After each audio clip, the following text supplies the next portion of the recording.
프랑스에서는 교통 검문을 피해 도망가려던 10대 소년이 경찰 총에 맞아 숨졌습니다. 사고 당시 영상이 SNS에서 퍼져나가면서 프랑스 전역에선 경찰을 규탄하는 시위가 거세지고 있습니다. 박석호 기자입니다. 노란색 승용차 운전석을 향해 총을 겨눈 경찰. 차량이 움직이자마자 총을 발사합니다. 승용차는 수십 미터를 이동하다 표지판을 들이받고 멈춰섰고 운전석에선 총상을 입은 17살 소년이 숨진 채 발견됐습니다. 소년의 이름은 나엘, 알제리계 프랑스인입니다. 경찰은 교통검문을 하던 중에 차량이 경찰관을 향해 돌진했기 때문에 발포했다고 해명했지만 공개된 영상의 차량 방향은 경찰관 쪽이 아니었습니다. C'est une affaire extrêmement grave. Il y a donc cette vidéo qui montre clairement qu'un policier a abattu un jeune homme de sang-froid. Aujourd'hui, le policier qui a tiré est en garde à vue. 프랑스 검찰은 해당 경찰관이 총기 사용 규정을 지키지 않았다고 확인했고 마크롱 대통령은 있을 수 없는 일이라며 사과했습니다. Nous avons un adolescent qui a été tué. C'est inexplicable, inexcusable. Et d'abord, ce sont des mots d'affection, de peine partagée, de soutien à sa famille et à ses proches. 프랑스 전역에선 규탄 시위가 이어졌습니다. 시위대는 폭죽을 이용해 진압 경찰을 공격했고 시청 건물에 불을 지르기도 했습니다. 특히 이민자들이 많이 사는 지역에서 시위는 더 격렬했고 150명이 체포됐습니다.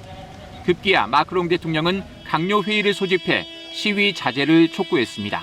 Et donc au fond contre les institutions et la République. Et celles-ci sont absolument injustifiables. 프랑스에서는 2005년에도 이민자 가정의 10대 2명이 검문을 피해 달아나다 감전돼 숨진 뒤 대규모 폭동 사태가 이어졌습니다. KBS 뉴스 박석호입니다. 프랑스에서 교통 검문을 피해 도망가려던 10대 소년이 경찰 총에 맞아 숨지면서 시위가 거세지고 있다는 소식 어제 전해드렸는데요. 이런 시위가 폭동 양상으로 번지면서 프랑스의 고질적인 이민자 갈등 문제가 다시 떠오르고 있습니다. 파리 안다영 특파원입니다. 도로 위 차량이 거대한 불길을 휩싸이고 곳곳에서 쉴 새 없이 폭죽이 터집니다. 17살의 알제리계 소년 나엘이 경찰이 쏜 총에 맞아 숨진 파리 외곽 도시 낭테르에서 사흘째 야간 시위가 이어졌습니다. J'ai peur pour la suite, comment ça va se passer. J'aimerais bien que ça s'arrête et que ça arrive plus, en fait, parce que c'est pas possible de mourir comme ça gratuit. Et j'aimerais pas que ça arrive à mes enfants. 시위 양상은 더 격화되며 파리 외곽 수도권에서 북부 도시 릴, 남부 니스, 동부 스트라스부르와 서부 보르도까지 프랑스 전역으로 퍼져가고 있습니다. 나이를 추모하는 시위를 넘어 방화와 약탈까지 벌어지자 이제는 폭동이란 표현까지 나오고 있습니다. 파리 도심에 있는 이 대형 쇼핑몰의 상점도 약탈 피해를 입었습니다. 일부 시위대가 밤사이 유리창을 깨고 물건을 훔쳐갔습니다. 어젯밤부터 지금까지 600여 명이 체포됐고 경찰 200여 명이 다친 것으로 집계됐습니다. 특히 시위 참가자 상당수는 10대 소년들입니다. 일각에선 경찰 규탄 시위를 빙자한 범죄, 일탈 행위라는 비판도 나오지만 근본적으로는 프랑스 이민자들의 억눌린 분노가 나엘 사망 사건을 계기로 폭발한 거란 평가가 지배적입니다.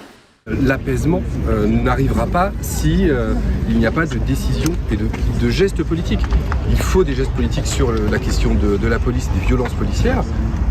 La justice doit se faire, c'est évident, mais 이런 가운데 나엘 추모 시위가 한창이던 지난 28일 마크롱 대통령이 가수 엘튼 존의 콘서트를 보러 간 사실이 뒤늦게 알려지며 비난이 쏟아지고 있습니다. 파리에서 KBS 뉴스 안다영입니다. 프랑스에서 경찰이 알제리계 10대 소년을 총으로 쏴 숨지게 한 사건 이후 시위가 격화되고 있습니다. 숨진 소년의 할머니까지 나서서 시위를 멈추라고 호소했는데 시위가 폭동으로 번지며 지금까지 3천여 명이 체포됐습니다. 마크롱 대통령은 독일 국빈 방문 일정을 취소하고 대책회의를 열었습니다. 모스크바 조빈나 특파원입니다. 경찰들이 차량을 에워싸고 운전자를 끌어내려 합니다. 자동차에 붙은 불을 끄려 애쓰지만 불이 난 차는 한두 대가 아닙니다. 시위대 해산을 위해 최루탄까지 사용됐습니다. 파리 남부도시 라이레로즈에선 새벽에 시장집에 차가 돌진하고 불이 나면서 시장의 가족 2명이 다쳤습니다. 시위 현장을 지나던 중국인 관광객 버스가 공격을 받는 일도 있었습니다. 마르세유 등엔 야간 통행 금지령도 내려졌습니다. 프랑스 정부는 지난 주말 파리 7,000명 등 전국에 경찰 4만 5천 명을 배치하고 시위 사전 차단에 나섰지만 폭력 시위는 이어졌습니다. 밤사이 700여 명을 포함해 지금까지 체포된 인원은 총 3,000명이 넘습니다.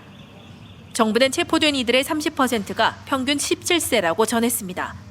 La personne qui a été tuée, c'est un mineur. C'est pour ça qu'il y aura plus de mineurs qui vont rentrer dans le mouvement. Mais on soutient le mouvement parce que ce qui se fait, c'est injuste. Il y a tous les... 경찰이 쏜 총에 맞아 숨진 알제리계 소년의 장례가 지난 주말 치러졌는데 가족들은 시위를 멈추라고 호소했습니다. Ne cassez pas les voitures, s'il vous plaît. Les voitures, ils n'ont rien fait. Les écoles, ils vous ont rien fait. Les bus, ils vous ont rien fait. Laissez-nous tranquilles. 경찰의 과잉 대응, 인종차별 논란까지 맞물리며 2005년 이민자 폭동 이후 가장 심각한 폭동 사태가 재발할 수 있다는 우려가 커지고 있습니다. 2018년 노란조끼 시위에 이어 오랜 연금개혁 반대 시위로 위기를 겪은 마크롱 대통령이 또다시 시험대에 올랐습니다. 23년 만에 독일 국빈 방문 일정을 연기한 마크롱 대통령은 총리, 법무장관 등과 회의를 열어 대책을 논의했습니다. 모스크바에서 KBS 뉴스 조빈나입니다.